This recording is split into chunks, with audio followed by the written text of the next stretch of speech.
Welcome to the video, where today we are going to walk through how to disable autoplay in the Firefox Beta browser on your mobile device and keep full control of your browsing experience by stopping videos from playing auto. First, open the Firefox Beta browser on your mobile device.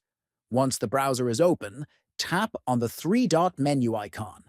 Next, from the menu that appears, tap on Settings. After that, scroll down in the settings until you see Site Settings, which contains controls for how websites behave. Next, tap on Autoplay to change how media plays on sites you visit. Then, in the Autoplay menu, choose Block, so that audio and video will not automatically start when you open a site. This change will now stop autoplay and give you control over what content plays and when it plays while using Firefox Beta.